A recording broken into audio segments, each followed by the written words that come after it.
experience, strength, and hope across multiple media platforms, the story of addiction, the road to recovery. Again, we're not affiliated with Alcoholics Anonymous or any other 12-step based organizations or groups in any way. But we're here at Powerless to Powerful Podcast. I got my co-host with me, Ronny, no matter what. What's cracking, Ron? What's up, Jay? What's happening? I mean, we're hitting 6th gear today, dude. I'm not messing around anymore, dude. We're here. The beard looks great, brother. Thank you, sir. You put something on that thing?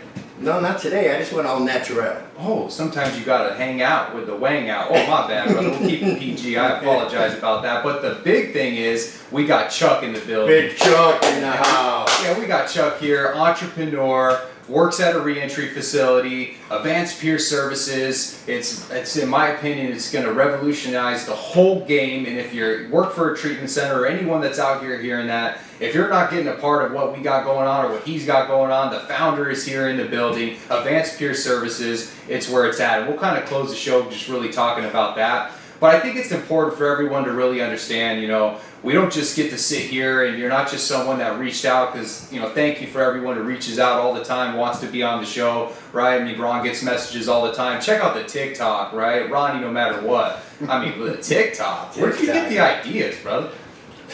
I don't know half the time. But Chuck wanted me to rename it to what? I do want him to be called Ronnie right now. Ronnie? Ronnie right now. Hey, it's got a good ring to it. Yeah. But we got Chuck in the building, man, and so welcome, Chuck, man. Good to Thanks see for you, being Chuck. on the show today and taking the time out of your busy day to be here. Hey, thank you guys. I appreciate the opportunity to come onto your platform. And, Yeah, I mean- and express that change is possible, and we all do matter, especially when it comes down to God having a hold on your life and moving your recovery into something sustainable. Yeah, I mean, it's really life or death, and without God and a higher power in your life, I mean, for me and for many people, there's just, it's relief and not recovery. But I think it's safe to say that you two didn't meet at the library.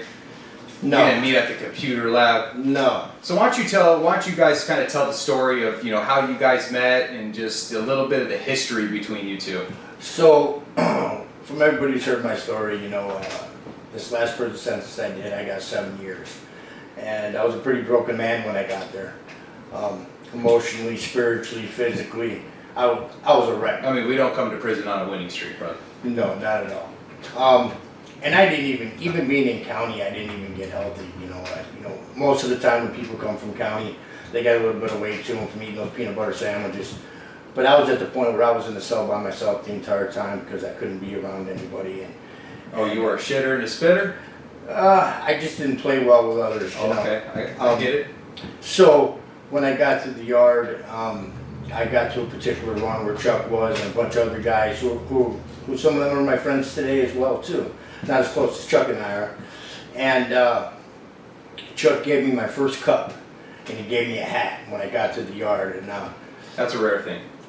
extremely rare, because especially at that time, there was a lot of tension, right? There was a lot of tension on the yard. There was a lot of tension in the particular run that I got moved into. And for some reason, man, he just reached out to me and he helped me out. And for you that have been to prison, the smallest gesture can change everything. How do you remember that though, Chuck? What was he looking like? I mean, describe him. When you talk about broken, what's it look like? Well, I'd already been there for a second, and I came in not skinny like Ron. I came in from county looking healthy and fat, but Peanut butter sandwiches.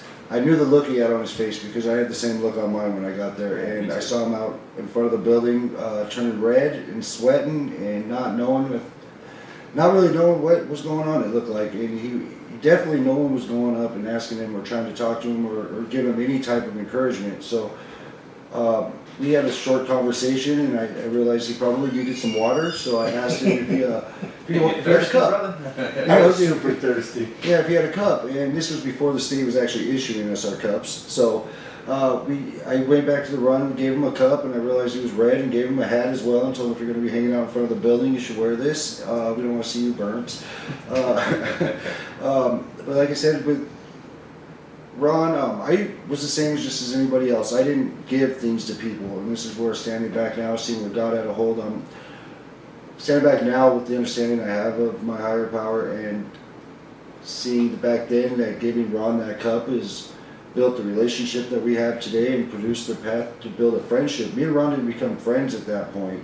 We just became people that lived around each other, and we took care of them. But Right. later down the road, we became friends. I ended up getting moved. I worked in the kitchen. We bring Ron food, or bring the Ron home food, but Ron lived in the front, or at that time, we lived in the back. Yeah. And we, So what, I mean, when you say kitchen, I mean, what kind of shenanigans were going down in that kitchen? well, everything that could be brought out was brought out. I had a apron specially made in the clothing department that Couple looked like the pocket stopped about mid-thigh, but they went all the way down to my ankles on the inside. I used to be so excited to see you guys in the kitchen. I knew it was time to eat. Yeah. I built at that time because I had no money, and my family had pretty much written me off at that So point. you're living off the land? So I had to think outside the box, and when you're living in a box, potato flakes and tomato paste is the best way to live off that land when you're the warehouse clerk in the kitchen. So I was doing that, and I was bringing food and things, and shortly after that it went from Christmas, they found about 40 gallons, New Year's they found about 40, 50 gallons, and then Super Bowl was coming, and It used to stink in front of the building. I mean, so we're talking about hooch for all the listeners out Yeah, there. I I'm just gonna apologize, educate, yeah, we're I just wanna talking educate everyone, we're talking about prison Yeah, alcohol. yeah. And you gotta have the ingredients, and Chuck was the man, they had the ingredients. And we're talking about, think about everyone just kind of picture 60 gallons. Like, think about a gallon of water, think about 60 of those. all over the place. That's a good night. And then Super Bowl was coming, and the SSU was hip to what was happening, and they hit both sides of the yards and found not only on our side but the other side, roughly 55 gallons each on each side of the yard. Did you have it like buried outside, or like by the building, or buried, or? No, it got dumped in front of the building for Were sure. you using trash cans, or what? Using big bags, 5-gallon buckets, everything that could be. Well, the other hustle too was bringing buckets out to make the Yeah. gin. Yeah, with them automatic burpers on You it? know, don't hook a shampoo bottle to it; it'll best the taste of it. Yeah. But I got shortly after that. The warden came in and basically got rid of. They knew it was coming through me, couldn't prove it, removed me from the kitchen, and then eventually, ultimately moved me from the yard and sent me off to Red Rock. I went to Red Rock for about 2 years. Did the same thing, same exact thing over there. Over there was a different type of yard where they didn't have access to the illegal drugs, so everything, the main hooch. commodity was hooch, and somehow I didn't catch any tickets. Ended up going back to minimum yard, where I then picked up an ACI job, and I was not allowed back in the kitchen ever again. So I got the ACI job there. Ron shortly after that pulled up and became my next door neighbor, and I really didn't even recognize Ron when he looked over and he looked at me and said, "Hey, they just took my cup you gave me," and then it clicked who he was. Yeah, and then you remembered. That's where our friendship really sure. developed. Ron and I worked ACI together. We went out. We've spent over 1,000 hours together just talking. What ACI job do you guys have? Oh, we were at Papa John's. Oh, Papa, shout out Papa John's. And we were in a freezer all day. And yeah, we were in the freezer all day, and from that moment when I hit minimum and I walk in the run, and they put me right next to Chuck, and they had just taken my cup, and I was really mad about that because that cup meant a lot to me, you know. Was it one of those cups that you didn't, you just, threw some water in and washed out? It had about yay thick coffee stain on it? Oh yeah, I my mean, favorite. I had the same type of cup. And I knew when they put me next to Chuck this time, I knew that, because at that point, I had already been working in program recovery for a few years. I was starting to develop. I mean, super tough program recovery. I was starting to develop this connection with my higher power, and that's where the belief system that I believe that, my God wears people clothes, right? I love that. And that when he made us, if you believe it or not, when he did, he left his thumbprint on each and every one of us, and he's inside of us, if you like it or not. And that was proof. They put me next to him, and we were pretty much inseparable. Yeah. From that point, working together, eating together every meal, taking those long bus rides, and just talking about life. We didn't talk about the shenanigans. That's not the stuff we talked about. We talked about real life stuff. Yeah, I've always been one to voice where I'm coming from on things, and Ron is as well, and I think that's why we got along so well, because as soon as any type of nonsense would come up, And another thing, you're right there in people's faces, like not in an aggressive or violent way, but in a more of, hey, we're gonna hold you in an accountable way. Like Right. we hear a lot of shit in prison and a lot of stuff that just standing back is not true. And I've never heard anything not true come out of Ron's mouth, and that's hard to find when you're in that environment for sure. The relationship with me and Ron as far as being friends, and I really take it back to like one of the moments I see that God had a plan for me now standing back and seeing, like I said, we're all sitting here together 10 years later, all of us doing well out of prison. But Ron kind of watched me go through a spiritual conversion that I was unaware of when we were going back and forth on that bus and having the discussions and hearing the discussions around us. And there were people definitely on our crew that were against God, and I didn't even know anything about God at that point. Yeah. I just knew he was someone told me they'd pray over me, and I was saved and didn't have to worry about my actions. And I find out later that was 100% wrong. Mm-hmm. But I was upset with the way things were going, and I ended up getting my whole back tattooed in a religious piece I didn't even understand at the time. And Ron, this guy got infidel across my back, and then God We Trust on the bottom, and the skull with the gas mask with the cross with the blood of Christ dripping out of it. And I don't even understand what any of this is. I just want to prove a point when we stripped out that God exists. Right. And you're not going to tell me I can't talk about him just because you don't want to hear about him. And that's kind of where me and Ron,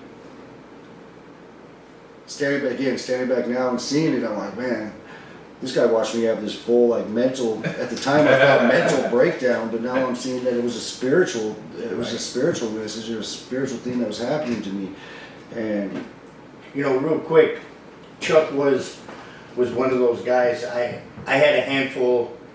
I got along with everybody this last 7 years. I was social. No batons, no tasers. I mean, no, there was none of that God, actually. changed. And I had a handful, maybe 2 handfuls of guys who you wouldn't think that I would be hanging out with and associating with as close as I was on the yard, because I was the recovery guy.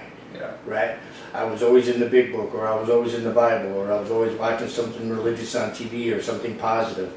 And at that time, there was this group of guys who respected me for who I was, and I respected them for who they were. Because my higher power put it on my heart, who am I? Who am I to judge anybody after what I had just gone through the last 25 years of active drug addiction? You know, Jason. Yeah. I was there, brother. Yeah, well, I mean, yeah, you were there, and your own experience, right? Sure. Because sometimes we feel like we don't matter. Right. And that if all this is true and all this beautiful stuff that God is going to provide for me, that's for them, not me, because I blew my chance. Yeah. Does that make sense? right, me too. Yeah, and so it's always one of those things where we talk about God, and you said a couple things, that really stuck out to me, because it's the power that flows through us. Like it says, and we agnostics in the big book. I don't want to thump the big book, but I can't help myself sometimes. It says deep down in every man, woman, and child is the fundamental idea of God, but it gets obscured by pomp, by worship of other things. But in some form or another, it's there. So it's a power that flows through us. And like you said, Chuck, I wish I could just go home at night and just pray all my fucking problems away, and just pray to be sober, and just pray to have a good job, and pray to have money in my bank account. But it don't work that way, dude. Right. You got to do the action steps. This relationship that we've all created with our own conception of a higher power is a 50-50 relationship. I got to do the footwork daily, every day, to the best of my abilities, and the outcomes are in my higher power's hands. That's his 50%. And through awareness, like moments like this, and seeing how you guys have met, and then I meet him, and then everything that we put together, Sure. And we get to experience God. And now it's just not a belief in step 2. I'm just going to believe that that's the start, that's the beginning. But your spirituality is progressive, just like recovery is progressive, just like your addiction's progressive.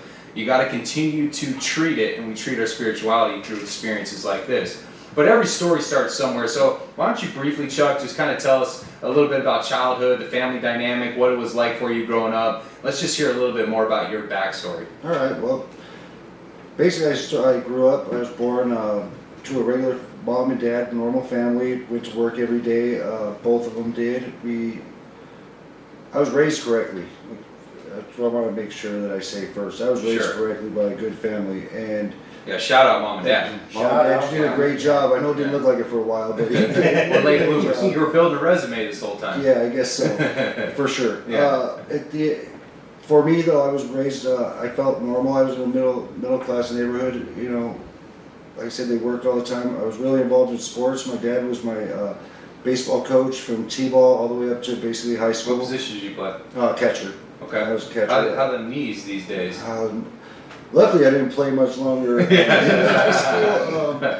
No, definitely feel them now. I definitely feel some stuff at this age. But and I have a brother as well that was right behind me with the baseball. But my mom was my team mom. I had problems in school as far as being able to keep my attention. Felt that I was born defective, in a matter of speaking. Couldn't really pull everything together the way everyone expected me to. Not for lack of, like I said, not for lack of trying on their part, for sure. I think my dad spent more time at my school than I did. Definitely more time at my school than he did at work.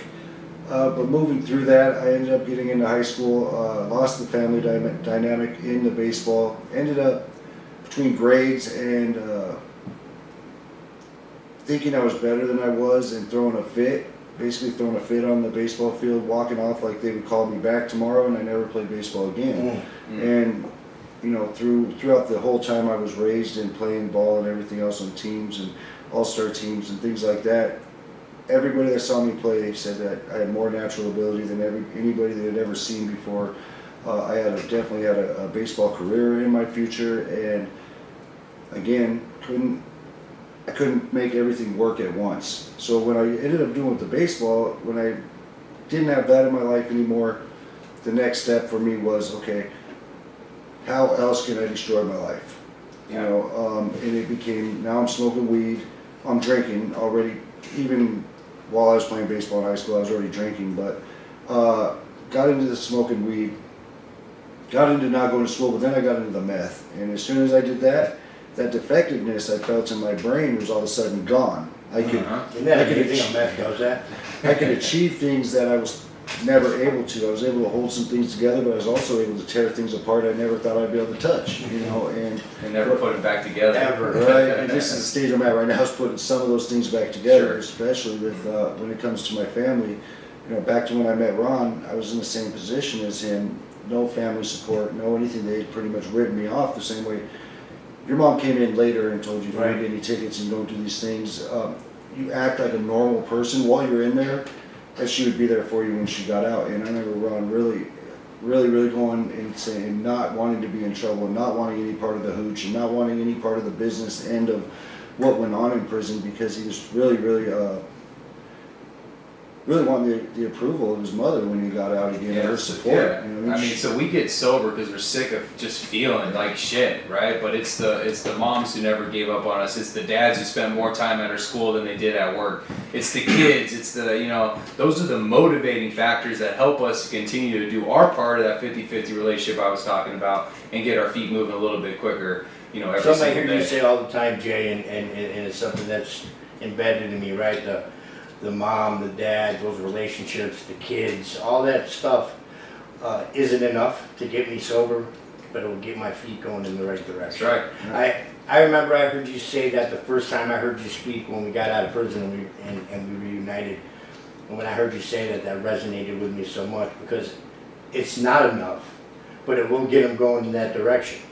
And if I'm present, and if I do my best to serve others and be kind and be open-minded, who knows what's going to happen? I mean, look at us three sitting here at the table right now.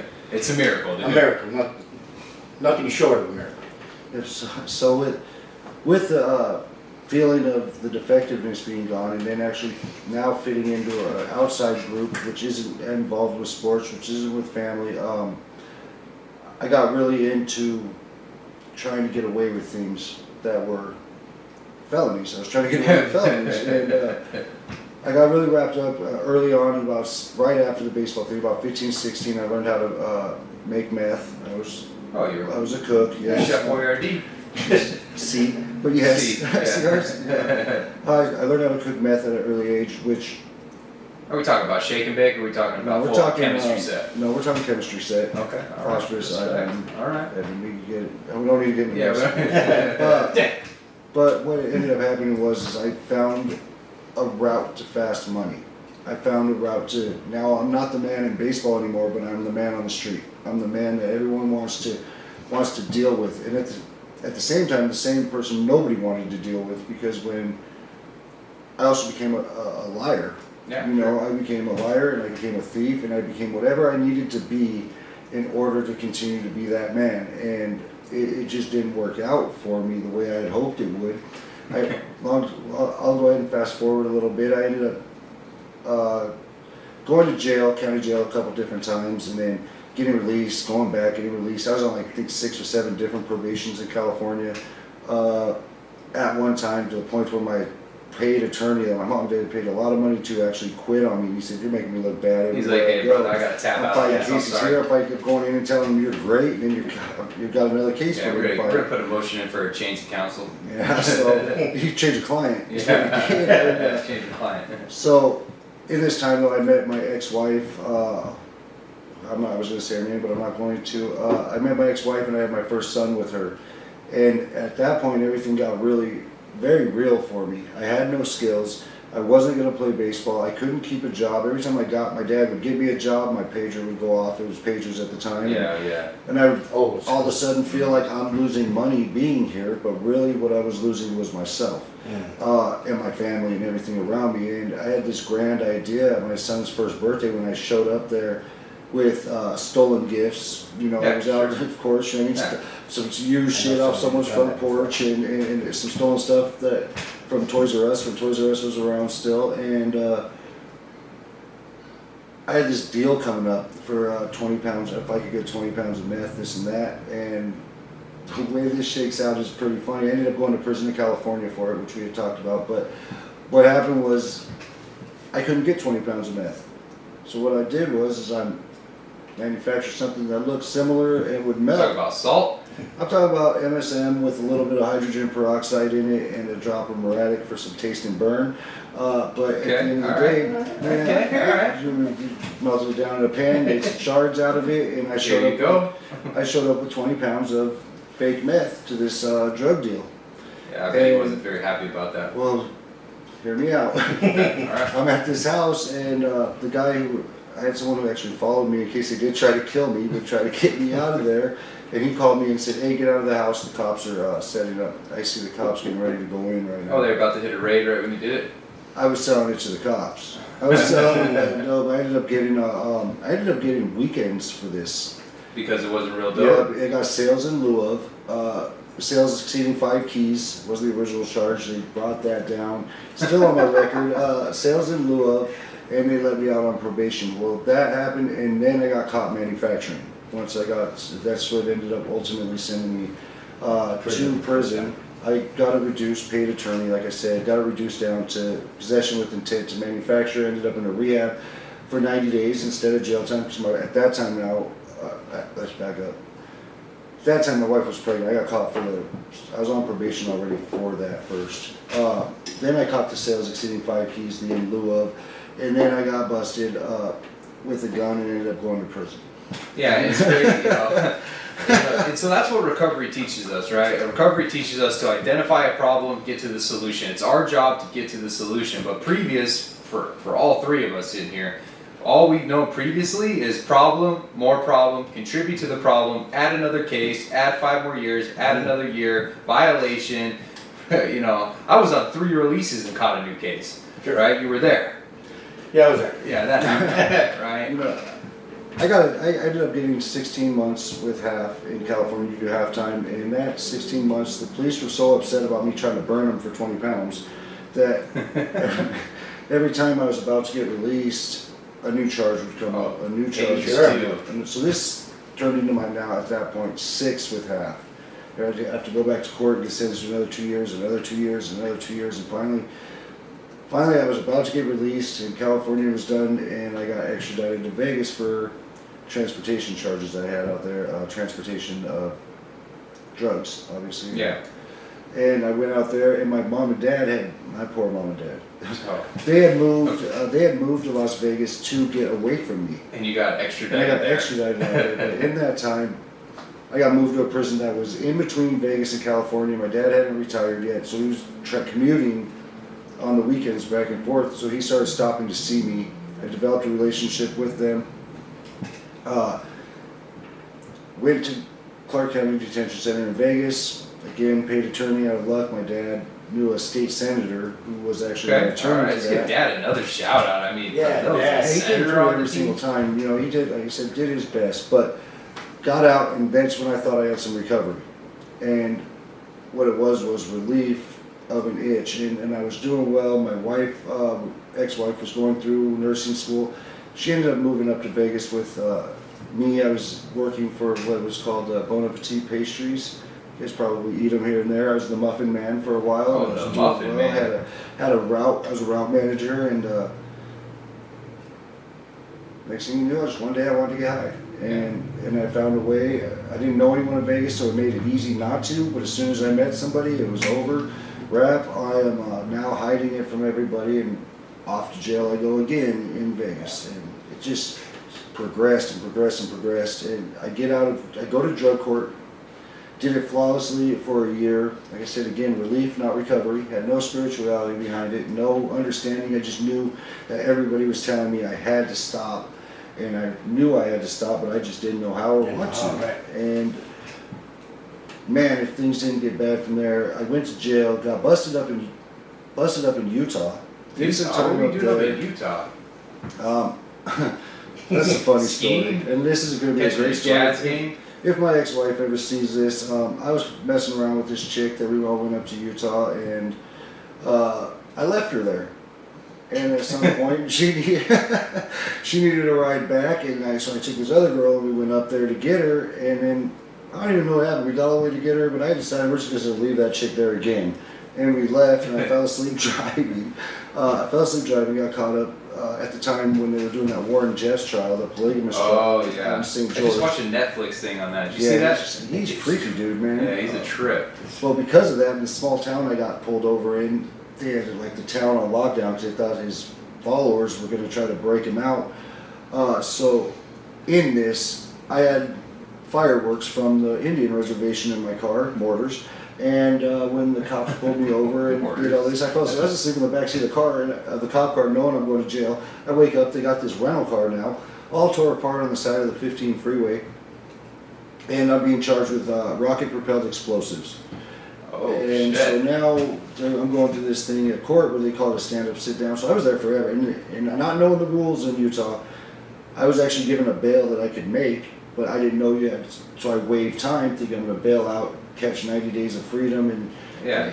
what Yeah, happened we always say that, we get my affairs right. I Yeah. just need a little bit of time to Yeah, get my taking my affairs affairs right. in You ever order. said that My right? affairs. Well, this is what ends up happening is that I waive time, and you have to have someone you know in Utah sign for you to get out on bail, and I don't know anyone in Utah except for the girl I left, and there's no way to get a hold of her, and she's not going to do it. She's She not wasn't from happy. there. So finally, right at Christmas, I get in front of a judge. I have an attorney finally call me because they were doing what's called stand-up sit-downs, this video court thing. There's some new thing I'd never seen or heard of before, and I got released. I got out on probation. Had charges in Vegas again because now I'm on probation. So I go right before Christmas thinking, they're gonna release me because they release everybody because they want the jail cleared out for New Year's. Didn't work out that way. I turned myself in. They kept me. I get out with now again some sobriety behind me, and this is never going to happen again. And I get a job in the painters union, making good money. At this point now, I have my ex-wife up there with my first son, and we've had a daughter now coming into this. Again, found a way to get some dope and just destroyed everything, and they told me not to take some time off work. Actually, I was doing well at this point, and they told me not to take this time off of work that I took off, and I went to California. And when I went to California, I stopped at a buddy's house. Another buddy calls a bunch of buddies, and next thing I know, I'm driving back to Vegas with 2 pounds of dope in my car back when dope was $10,000 a pound with no outlet in Vegas. I ended up at Kingman. Kingman, Yeah, shout out Kingman, Kingman. You ever been to there we Kingman, go. Ron? Oh, yeah. Yeah, I And, mean, the trailer park on, what is it, Butler? Yeah, as far as I exactly. Yeah, oh, the crazy God. part is this, Yep. this started in I Havasu. connected the dots, brother. Golden This started Valley. in Havasu, and I got picked up. Something happened where this girl grabbed the wheel of my friend's car, told us that she tried to crash us, telling us so that the cops would come save us. Well, I hop out of the car. We ended up giving her the car. We keep the dope. She goes back to California. Now we have no car. We call someone out in Kingman that comes and gets us that we know from Chino, California, where we're from. Shout out to Chino. Oh, Chino, shout out. Either way, she comes and gets us, and we're driving down a street called Northern, and I'm looking, me and my buddy, we're looking, and I said, dude, this is where we need to be selling dope. And out of coincidence, the house I point at, as you see the back side of this, it's Butler. Mm-hmm. She says, that's my house. And we turn in there, and all of a sudden, we're just selling a mad amount of Isn't it crazy how that trailer park goes sideways, the streets? Oh, dude, Yeah. the there was no thought process. I was in Kingman one time, dude, and I was there on a trip, and I wasn't feeling so good. I was dope sick, and you know, I'm rolling around. First off, people always think I'm a cop, right? So I pull up. I'm dressed nice because I'm a door-to-door salesman. Pull up in a Tahoe, of course, a company vehicle, but it's a Tahoe. And I'm hey dude to people, hey dude, you know where to get dope at? And this one dude's like, yeah, I can get you some dope. And he's like, here, and I was so dope sick, I didn't even care. I'm like, all right, I'll be right here. He hopped out in the trailer park, you know, there's no gates or fences or nothing. All of a sudden, dude was gone, dude. I ended up finding this dude, chased him all the way to Golden Valley, which is about 20 minutes outside of it. It was a shit show. I know that trailer park, old Butler. Yeah. You ever been to that trailer park? No. Oh, you just been to prison out there. Yeah, Beautiful sunset in that yard, huh? man, windy. Yeah. Super windy. Windy and sometimes rainy. Yeah. And so now here you are, you're in Kingman, and you know, you got some dope, and now you're the man again, you know? I found exactly. We became. You know, it was me and my old partner from California. We're up there doing it. You know, and we're across the street from the house that all the dope was going through. My buddy was just like, hey.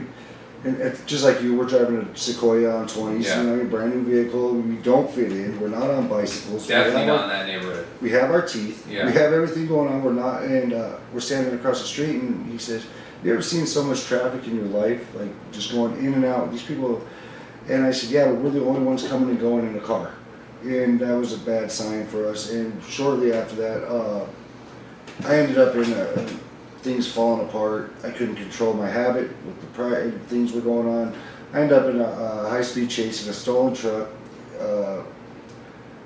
shooting at, now at this point, I just have a regular citizen chasing me, and I tried to be You had a good peaceful. Samaritan chasing you? I did. The block watch? Butler's got a block watch in that trailer park? Well, this is how it happened, is I stole this car off a car lot, by the way. Okay, alright. I pull up to go to my test drive buddy. and I'm gone? Yeah, test drive gone wrong. I pulled up in front of a house, and I kind of noticed I was being followed by someone, but didn't pay too much attention because I try not to focus on things like that. I'll never get anything done with the paranoia.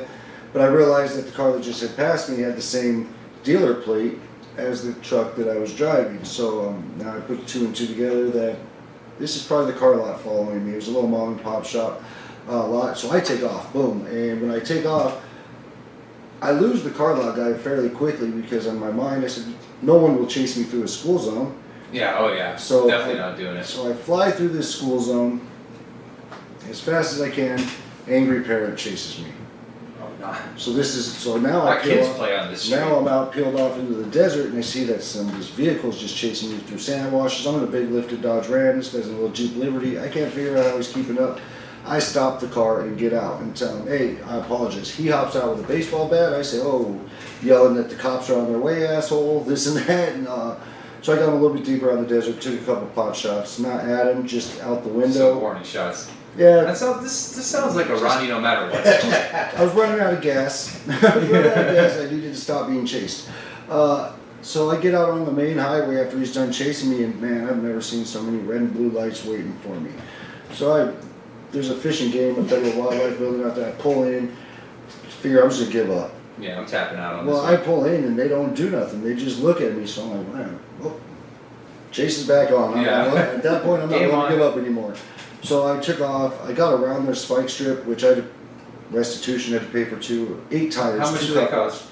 What's that? The strips? Yeah. No, I'm talking about the tires that the Oh, 2 okay. cops chasing me ran over. I had to pay for their 8 tires that they blew out chasing me. Ended up, by the way, I had this old man with me because we were out antiquing. Antiquing? Yeah, we were antiquing. You ever antique, Ron? Yeah. Which is code for stealing. Yeah. Stealing off people's property, you know, abandoned, hopefully. Yeah, we're pickers. Yeah, exactly. American pickers. Yeah. So I got this old man with me, and he's like, has no idea what's going on, and I just jump out of the car, out of the truck, and let it go. And when I jumped out, I did have the gun in my hand still, and the cops, I didn't hit the ground running, I hit the ground rolling. I ended up going, but still flung up on my feet, pants around my knees at that point, everything. And I got this pistol in my hand, and the cops are just stopped, all just staring at me now, and I just threw the gun over my shoulder and took off on foot. That got me 6 years in prison. Oh, so, a little 6-piece? Yeah, so the my Arizona prison sentences started with that, and like I said, that's where we ran into Ron. Ron, that history right there just sounds like your history. Yeah. I mean, there's some real good similarities there. And I think, you know, I was sitting here listening, and I've heard that story, right? I've heard that story before several times, right? Again, I believe, and this is my belief, God uses us, even if we don't believe. And I think at some point, our relationship, mine and Chuck's relationship, he knew that the two of us were cut from the same cloth. But when he saw me the very first time, I was this broken, frail old man. And then when we reconnected years later, he's seen a totally different person. And I believe that is what started maybe something in Chuck to think, hey man, what's going on here? Because we don't believe in coincidences, you know. And so you're talking like you became visual proof, right? yeah, you say it all the time. Yeah. Having that visual proof, and I, you know, you could tell me about unicorns all day long, but until I see a unicorn, I'm not going to believe it. You know, until I could see somebody who's been where I've been, and watching them recreate their life, just by serving others and being kind, and doing the small things. It's that miracle. It's that inner miracle. You know, and it's just a beautiful thing, and for me, because I had many of those in my path, and then that's what we become. We become that example for other people, because it's necessary.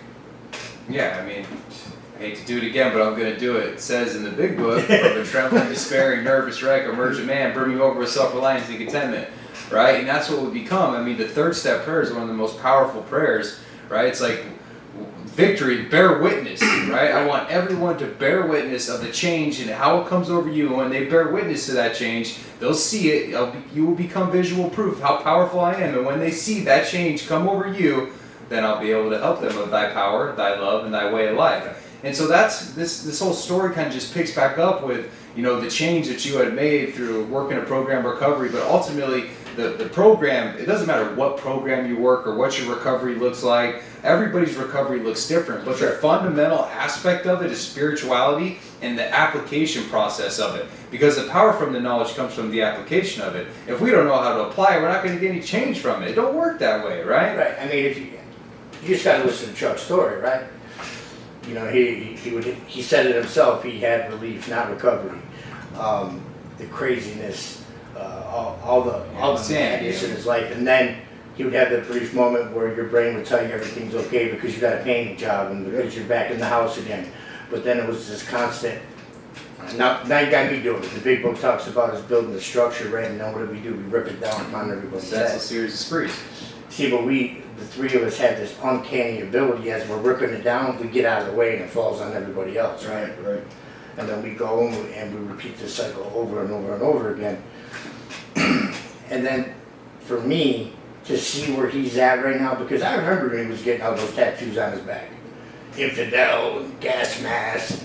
I was like, oh my God, what's he doing? There's a better story behind that I'll get to in a minute. Yeah, I mean, let's hear that story because, you know, everything leads up to this point. You can call it the gift of pain and desperation. You could talk about the burning bush moment. You could talk about a spiritual experience of the educational variety. You could talk about whatever you choose to call it, believe in, grasp, gravitate towards, whatever that looks like, but you ultimately have your moment. So I want to take the last part of this episode, having you on, to really talk about the shift in your belief, the shift in spirituality, the application process on it, because ultimately that shift has caused you to be the man you are today and be able to have an amazing life, right? So why don't you kind of take a moment just to talk about the spiritual shift that took place in your life?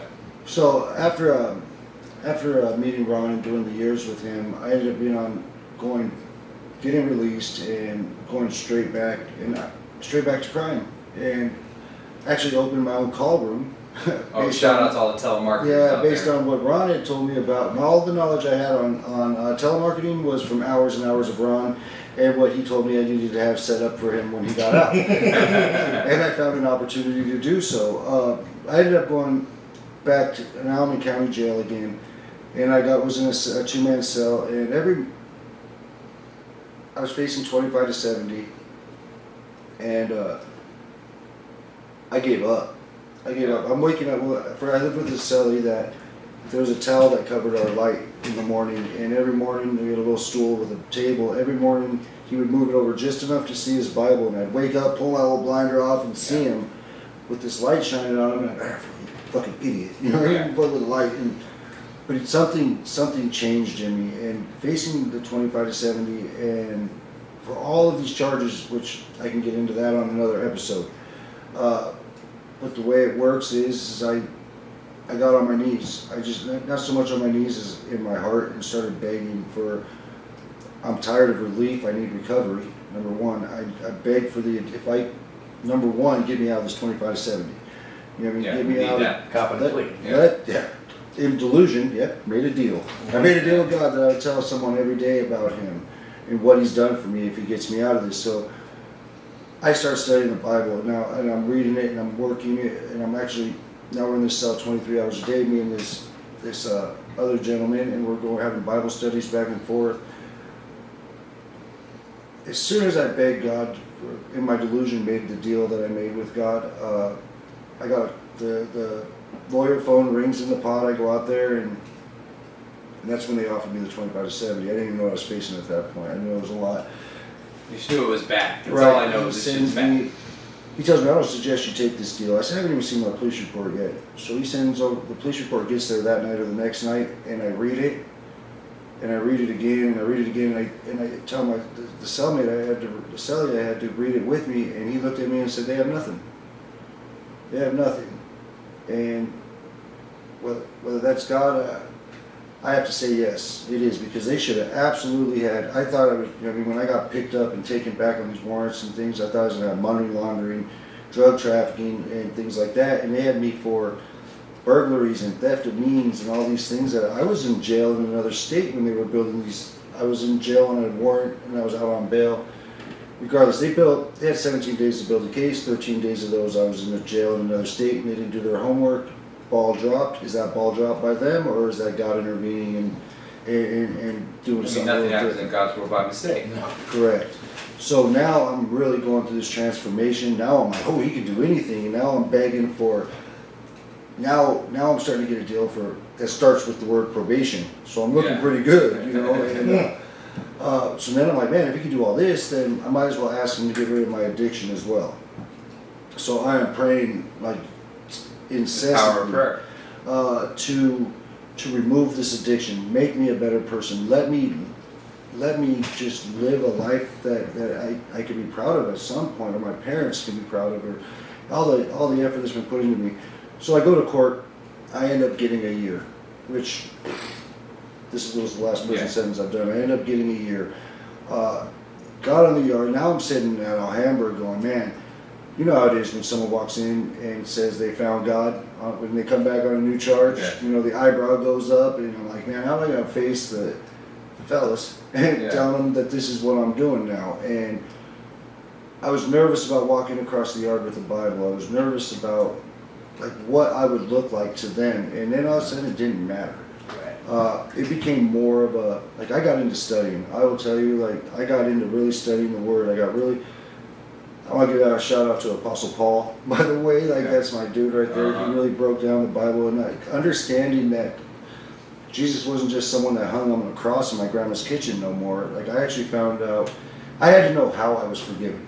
Like, everyone told me, you'll be forgiven, but I could never forgive myself. And I don't need to forgive myself at this point. God forgave me.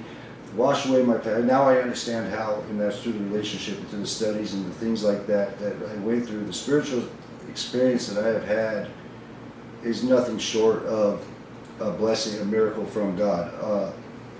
We can get back into the tattoo thing in a minute, but when it comes down to it, so now I'm on the yard and I'm going and explaining to people that knew me that this is what I'm doing now and this is how it is. And now, instead of worrying about being weird walking around with the Bible, now I feel weird not walking around with it, if that makes sense. There was a conversion that happened. Sure. In the position I'm in now in my life, I didn't even know stuff like what we're doing now existed.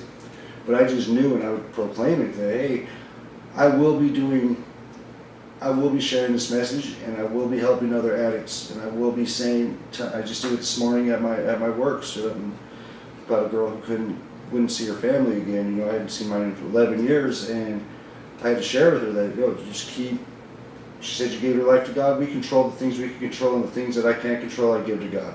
Yep. Straight up. And things seem to work out. When I'm on the yard now, I've already had the tattoo that we talked about earlier, and COVID hits. Now, if you would have seen the original design of my tattoo and the original intent, I forgot I even had this thing on my back, right? I'm sitting there watching TBN, because now I'm a Christian. I'm watching TBN, I'm all the way in. That's what it takes. You got to be all the way in. And the whole point of when we designed my back tattoo and stuff, which the gas mask with the cross and blood of Christ, not even understanding what it all meant. I was sitting there watching COVID, and I'm starting to see the doctors in those tents out in New York with the crosses on their masks and stuff, and I go, oh, and I'm still not putting it together. Well, anyways, it starts hitting the prison, and I start praying, God, just give me a mask. I only got a year. I don't need to be out here. And at some point, a voice told me, you already have yours. And you're protected. You're protected. And I'm out working out the next day without my shirt on, and someone comes and tells me, that thing on your back, that tattoo on your back, is exactly, basically what then the two and two came together. That's what was being talked about. I was already protected through this tattoo. Weird stuff, like I said, I get goosebumps on it. Not really the blessings, but if you really put it together, like that cross, everything I put manifested 5 years prior, because I didn't want to be told I couldn't talk about God, and I wanted to strip out every day, because we had to strip out on our way back from ACI, and I wanted to make sure this guy saw it, and he even, you're a racist. Obviously you don't know what this is. This is a religious piece. You're ignorant. But, right? We had these arguments, plenty over these things, but that's when I really knew God had a purpose, and God had things going my direction. And then I get out, I go to a place as a member, or a client, patient, whatever you want to call it, where I work today as an employee, and it ends up being a faith-based clinic. I end up being allowed to say my message that I promised I would carry for God if He got, in my delusional deal making, and here we are, Ron, sitting next to Ronny right now. Ronny right now, Ronny no matter what. When it comes down to it, the face of shame, the face of recovery when it comes right down to it, and I'm really proud to be sitting here and having this conversation with you guys, and all of us being able to say, regardless of what our higher power looks like, or regardless of what you think yours looks like, if you're looking for a physical answer to a spiritual problem. I might write that down. Write that down. Boom. And I could never, you could tell me all day what was wrong with me, but what was wrong with me was I had no spirituality. I wasn't raised physically poor. At the end of the day, I became spiritually poor. And now that I have that, I really enjoy sharing it with people. You got me, Chuck. You got me. Yeah, I mean, we become did my job. spiritually intoxicated, For sure. For me, the easiest way I could explain the difference between spirituality and religion is organized, and spirituality is an experience, right? And the ways that I identify how to experience my higher powers through moments like this, through hearing your message and having awareness and being a part of and being present in relationships and prayer and meditation and service work. I introduce these things into my lifestyle on a day-to-day basis, and I continuously experience spirituality, and I become spiritually intoxicated. And once that belief and your awareness, how you're able to recount every moment, the tattoo and everything that has happened to you to lead you up to this moment, nothing happens in God's world by mistake. Now it's just a fact that there is a power that I choose to call God that flows through me when I do my part. Miracles happen not only in my life, but in everybody's life around me. And we get to experience the promises, materialize over and over again. I mean, that's what this thing's all about. And the promises are materializing all, you work at a reentry facility, faith-based, right? You get to share your message. You've worked with thousands of people by this point, right? And not only that, but we got this other thing that I said is revolutionary to the game. It changes the whole game. Advanced peer services. So I want you to take the last moment here as we kind of close this thing up, just to really talk about, because you're the founder of it. Shout out to Kristen, big Absolutely. shout out to her. Absolutely. One of the smartest people that I've met, and I realized that within a 5-minute conversation when she explained to me what she had done in a short period of time. That was all the evidence that I needed. That belief turned into a fact pretty quick. Absolutely. And so why don't you just take a moment just to share about Advanced Peer Services and what it's all about. So, in the how I'm employed is I credential people for peer support. We run a 7-week class, but I was realizing that there has to be more to it than people just sitting in their seats, and it has to be available to people that outside of the ones that just got out of prison or recovery centers. So, I had the idea of taking a manual. Kristen was one of the students at our clinic. For whatever reason, it's the only time I've ever again, God having a hand on our life, I rearranged the classroom to put her right in front of me because I knew there was something about her. I've never done it again, and I'd never done it before that. But in that, developed at least a friendship or a camaraderie with her, but I knew she was very smart, and she ended up getting a job as an intern after the class and becoming a full-time employee as well. Well, I had this idea sitting with Ron. We were at Tapatio Cliffs last summer, and in the pool we were all talking, and I thought I've been having this idea that we really need to see what the people know that we're certifying. And there's no way to do that. Everyone's just basing it on how many hours you sit in a seat. There's no retention value, no retention gauge there. So in talking to Ron and my other buddy Roy, who I work with, who's my supervisor, who we were also in prison with, who had been with this company since the beginning, I said, hey, what if we came up with a way to, number one, my whole idea was for it to write your note for you, but that's not a thing. But what if we took this class, put it into a digital form, and we're able to spread it out across the internet and actually certify people that have been out of prison for 3 to 5 years or 7 years that have a positive story to share. Not just I got out of prison and we can build access for this.